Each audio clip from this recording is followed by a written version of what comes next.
শুনছেন কহ গল্প। আজ শুনবেন বলাইচাঁদ মুখোপাধ্যায়ের লেখা ছোট গল্প মানুষের মন।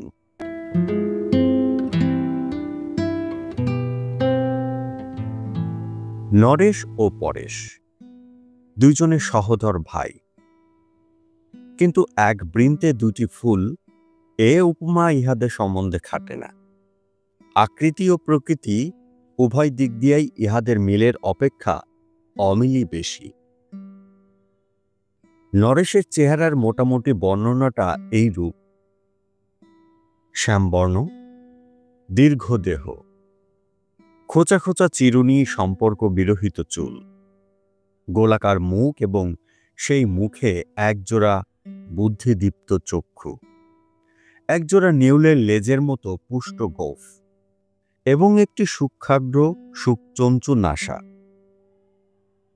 পরেশ খর্বাকৃতি, ফর্সা, মাথার কোঁকড়ানো কেশদাম বাবরি আকারে সুসজ্জিত, মুখটি একটু লম্বা গোছের, নাকটি থ্যাবড়া, চক্ষু দুইটিতে কেমন যেন একটা তন্ময় ভাব, গোঁফ দাড়ি কামানো, গলায় কণ্ঠী, কপালে চন্দন। মনের দিক দিয়ে বিচার করিলে দেখা যায় যে দুজনেই গোঁড়া। একজন গোঁড়া বৈজ্ঞানিক এবং আরেকজন গোঁড়া বৈষ্ণব।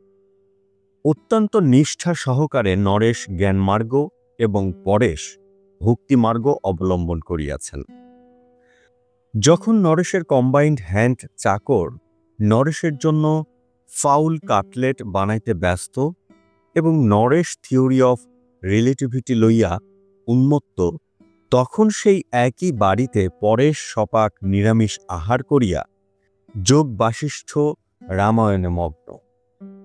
তাই বলিয়া ভাবিবেন না যে উভয়ই সর্বদা লাঠালাঠি করিতেন, মোটেই তা নয়।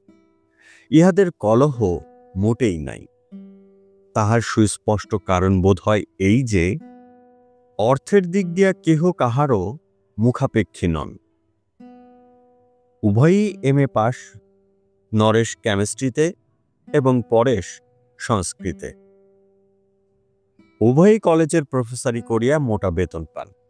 মরিবার পূর্বে পিতা দুজনকেই সমান ভাগে নগদ টাকাও কিছু দিয়া গিয়াছিলেন।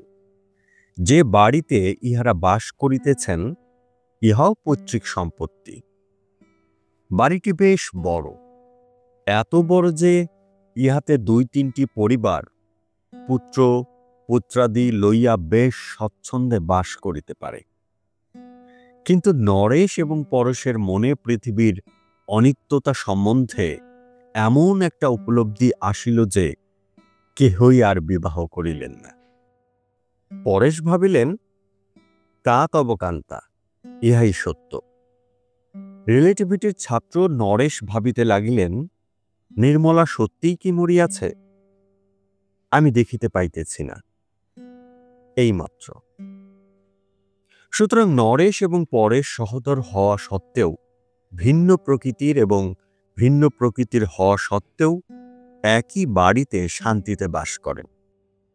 এবং এক বিষয়ে কিন্তু উভয়ের মিলও ছিল। পল্টুকে উভয়ে ভালোবাসিতেন। পল্টু তপেশের পুত্র, নরেশ এবং পরেশের ছোট ভাই তপেশ। এলাহাবাদে চাকুরি করিত।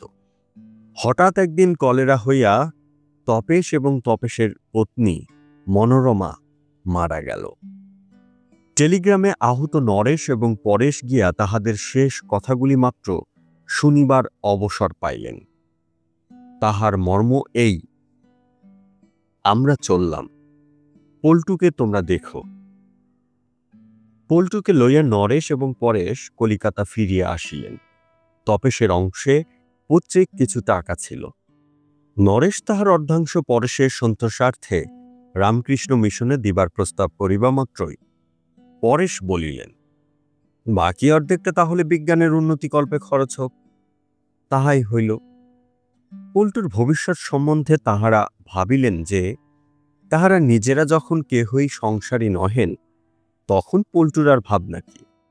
পল্টু, নরেশ এবং পরেশ উভয়েরই নয়নের মণিরূপে বাড়িয়া উঠিতে লাগিল। নরেশ কিংবা পরেশ কেহই নিজের মতবাদ পল্টুর উপর ফলাইতে যাইতেন না। পল্টুর যখন যাহা অভিরুচি সে তাহাই করিত।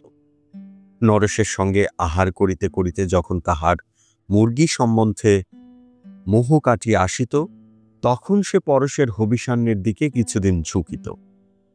কয়েকদিন হবিষান্ন ভোজনের পর আবার আমিষ লোলুপতা জাগিলে নরেশের ভোজনশালায় ফিরিয়া যাইতেও তাহার বাধিত না।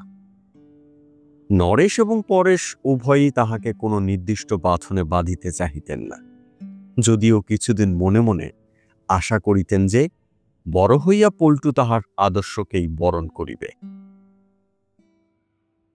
পল্টুর বয়স 16 বৎসর, এবার ম্যাট্রিক দিবে। সুন্দর স্বাস্থ্য, ধপধপে ফর্সা গায়ের রং, আয়ত চক্ষু। নরেশ এবং পরেশ দুজনেই সর্বান্তকরণে পল্টুকে ভালোবাসিতেন।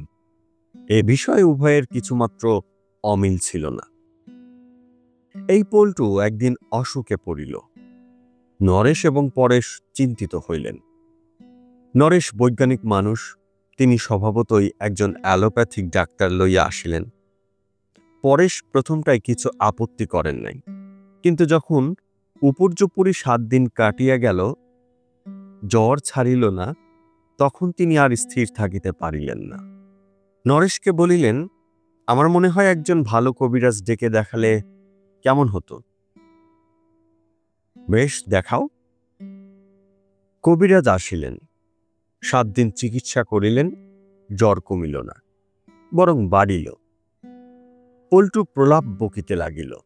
অস্থির পরেশ তখন নরেশকে বলিলেন, আচ্ছা, একজন জ্যোতিষকে ডেকে ওর কুষ্টিটা দেখালে কেমন হয়, কি বলো? বেশ তো, তবে যাই করো, এ জ্বর 21 দিনের আগে কমবে না। ডাক্তারবাবু বলেছিলেন টাইফয়েড। তাই নাকি? পল্টুর কুষ্টি লইয়া ব্যাকুল পরেশ জ্যোতিষীর বাড়ি ছুটিলেন। জ্যোতিষী কহিলেন, মঙ্গল মার্কেশ, তিনি রুষ্ট হইয়াছেন। কি করিলে তিনি শান্ত হইবেন তাহার একটা ফর্দ দিলেন। পরেশ প্রবাল কিনিয়া পল্টুর হাতে বাঁধিয়া মঙ্গলের শান্তির জন্যে শাস্ত্রীয় ব্যবস্থাদি করিতে লাগিলেন। অসুখ কিন্তু উত্তরোত্তর বাড়িয়াই চলিয়াছে। নরেশ একদিন বলিলেন, কবিরাজি ওষুধে বিশেষ উপকার হচ্ছে না, ডাক্তারকেই আবার ডাকবো নাকি? তাই ডাকো না হয়। নরেশ ডাক্তার ডাকিতে গেলেন। পরেশ পল্টুর মাথায় শিওরে বসিয়া মাথায় জলপটি দিতে লাগিলেন। পল্টু প্রলাপ বকিতেছে, মা, আমাকে নিয়ে যাও, বাবা কোথায়?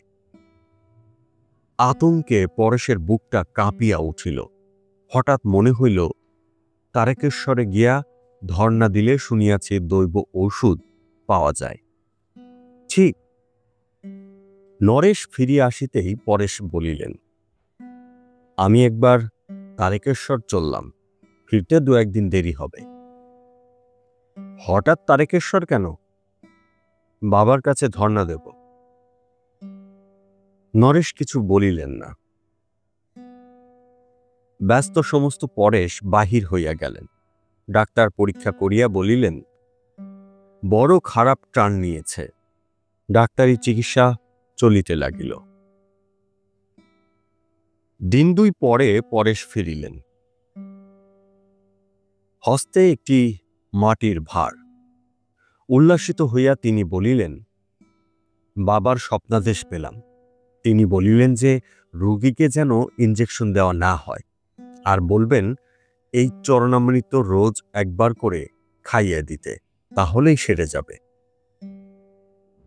ডাক্তারবাবু আপত্তি করিলেন, নরেশও আপত্তি করিলেন।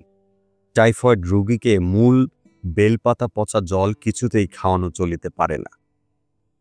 হতবুদ্ধি পরেশ ভাণ্ড হস্তে চুপ করিয়া দাঁড়াইয়া রহিলেন। আসলে কিন্তু ব্যাপার দাঁড়াইল অন্যরূপ।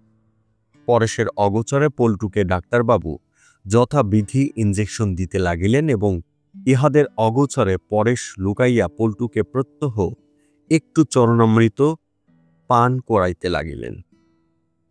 কয়েকদিন চলিল, রোগের কিন্তু উপশম নাই।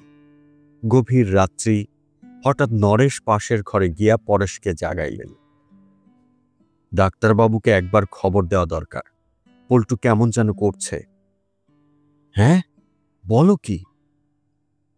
পল্টুর তখন শ্বাস উঠিয়াছে। উন্মাদের মতো পরেশ ছুটিয়া নিচে নামিয়া গেলেন ডাক্তারকে ফোন করিতে। তাহার গলার স্বর শোনা যাইতে লাগিল। হ্যালো, শুনছেন ডাক্তারবাবু? হ্যালো, হ্যাঁ হ্যাঁ, আমার আর ইঞ্জেকশন দিতে আপত্তি নেই, বুঝলেন? হ্যালো, বুঝলেন? আপত্তি নেই, আপনি ইঞ্জেকশন নিয়ে শিগগির আসুন, আমার আপত্তি নেই, বুঝলেন?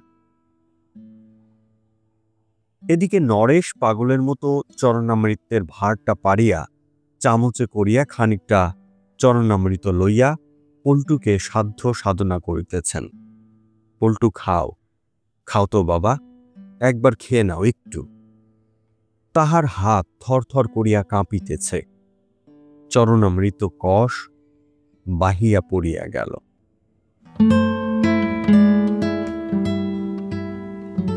বন্ধুরা, এতক্ষণ শুনছিলেন বলাইচাঁদ মুখোপাধ্যায়ের লেখা ছোট গল্প মানুষের মন। এরকম আরো গল্প কিংবা উপন্যাস শুনতে চ্যানেলটি সাবস্ক্রাইব করে পাশে থাকা বেল আইকনটি অন করে দেবেন। এছাড়া গল্পটি কেমন লাগলো সেটিও আমাদেরকে কমেন্টস করে জানাতে পারেন। গল্পটি ভালো লাগলে অবশ্যই প্রিয়জনের সঙ্গে শেয়ার করতে ভুলবেন না।